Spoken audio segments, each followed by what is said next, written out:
So I got this question. So in Snowfall, Franklin Zane switches places with his father Alton. It's a fate that he's feared since the first episode. Here's the reason why he never drank alcohol. Before that, he suffers a set of mishaps. His trusted handler robs him of $73 million, money that he planned on finding on building that life with his partner. Now, having that dream stripped from you when it's right within reach, I'm sure something like that would do a number on you, especially when you become so much, especially when you've overcome so much to get where you are. But the goal to financial security was carried on a stick that kept him going. Even when the credit account became so high, he just kept on going. Because if he didn't, what was the respect coming from? What was the admiration? What was the people holding on to him to get them a little bit further? If it wasn't moving, it was like dying.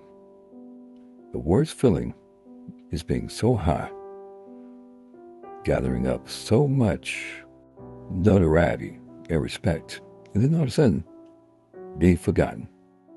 So to keep on going, Franklin chipped away at his soul, one murder at a time. Kevin was a threat to his business. And if he was to go ahead and retaliate against the Mexicans, that would cause a whole war to happen. But on the other end, Kevin's cousin got murdered, or it was by the Mexicans. And the only thing that Franklin was seeing was the profit. So before Kevin could retaliate, Franklin put him down. Now, it wasn't purposeful. It was supposed to be a shot to the leg, but it hit an artery and he bled out. But he proved that he could go and make the rough calls. And in his eyes, Kevin had to go. Then came along Man Boy. He was just as ambitious as Franklin. But his ambition for being at the top meant that Franklin could never be safe as long as Man Boy was breathing. And vice versa. So Man Boy had to go. Mostly everyone was a threat to his business. However, as time went on, he got more and more desensitized. The constructs of right and wrong became something he felt he didn't need to listen to, or he wasn't in the headspace to even consider it. So when Teddy took away his $73 million, Franklin wanted Teddy to hurt like he was hurting. He committed the most bloodthirsty acts to satisfy his bruised ego and to right the wrongs that was being under Teddy's banner. Teddy killed Franklin's father. Franklin knew it, but in order to really just make that money, he needed to go on and work for him. Otherwise, he'd be arrested, other people be arrested. So until he can go and get away from it, he needed to want to keep up appearances. But as soon as Teddy stole that money, all bets was off. He killed that man's father right on the phone and asked him, hey, he's bleeding out. You probably want to have your last conversation with him. Because if he has to go and live with a father that's gone, so was Teddy.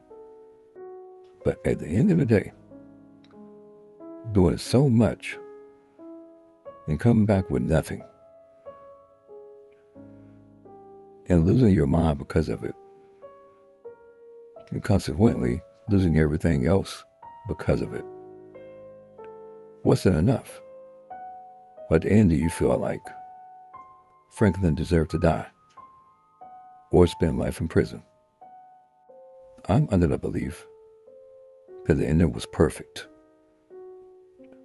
Not only because it wraps up Franklin's story, but it puts him exactly where ground zero is. All the harm, all the destruction and it all landed on you.